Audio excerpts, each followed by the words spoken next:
Hello, my fellow friends of terrain building, and welcome to another terrain building tutorial.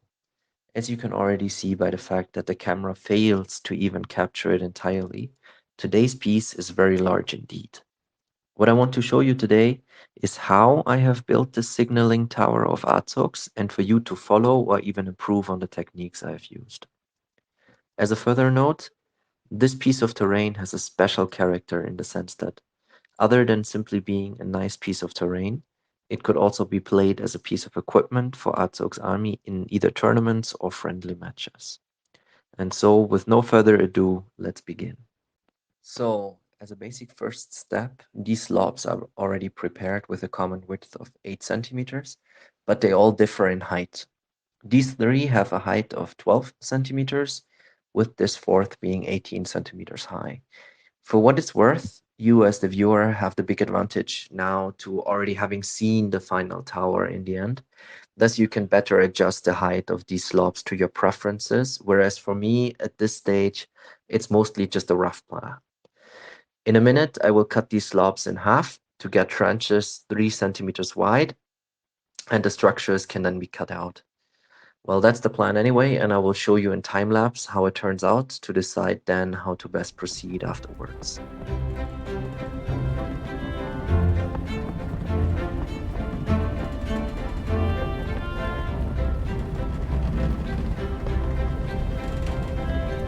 Okay, now we have these slabs with 3 centimeters width.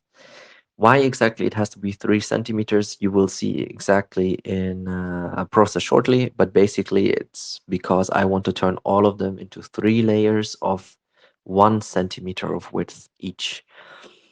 The individual pieces are then hopefully put together into an octagon, which has the characteristic of all interior angles having 135 degrees. And this means that I now have to cut off a 22.5-degree angle from all the sides facing inwards, such that in the end, the 8 pieces should form a perfect octagon.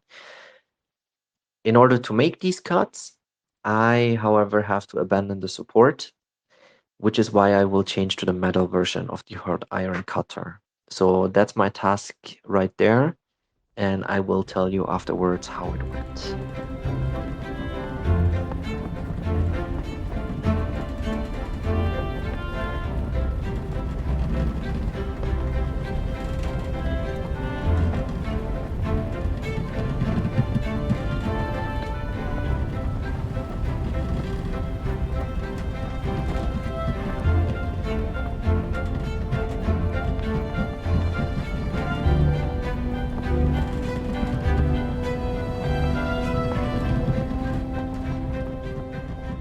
A few hours later, I have finally managed to structure the outside faces of these octagon to be slabs, for which I've made these hard paper stencils. In a minute, these slabs will be cut into layers of 1 centimeter width. On the outside most face, there is the structure from the largest stencil, which then progressively gets smaller for the inner layers. This creates a sort of depth look and is meant to be reminiscent of dwarven crafting. Another thing I want to mention is that in case you are just starting out with terrain building, to not be discouraged if you're making mistakes. Me too, here at this point, I made a logical error and the stencil for the middle layer was too large at first, and then I had to go back and correct for it. Just usually you don't see the mistries or the mistakes in the video or even in the final terrain in front of you. But these mistakes, they're there nonetheless, and no matter your experience level, you will always make some. As mentioned, I will now cut the layers from the slabs in time lapse and then take out the different pieces as structured. Afterwards, the octagon pieces are finally glued together, and this is as you've already seen in the beginning for the final tower. For one of the pieces, the stencil is longer because below the others, I want to build some rock and a platform of sorts, but this you should have also have seen already in the beginning. But now let's go to time lapse.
So we are back, and you have missed a few steps with the tower currently looking like this.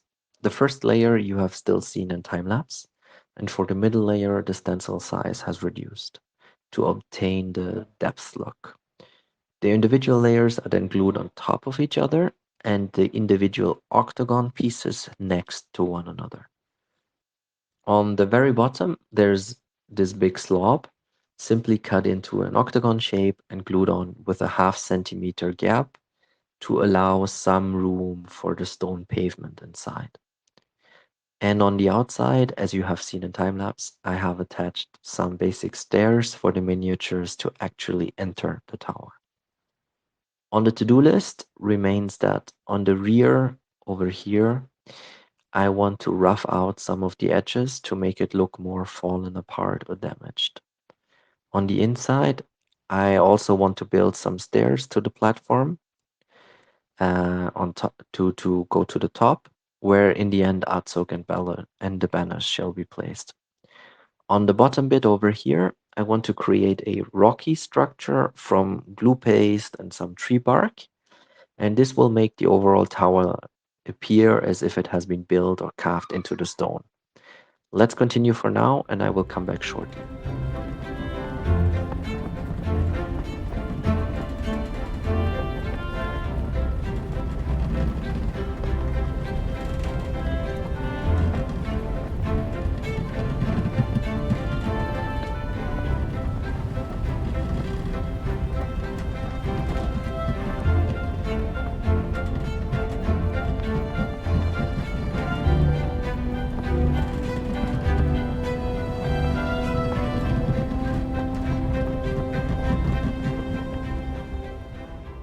In the meantime, while the tower dries up and the bark glued on down here, I have gone to work on this plateau.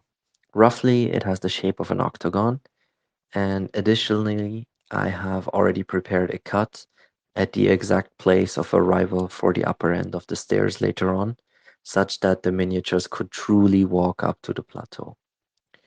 Then the plateau was scratched to give it the same tile pattern as for the stairs and the floor below.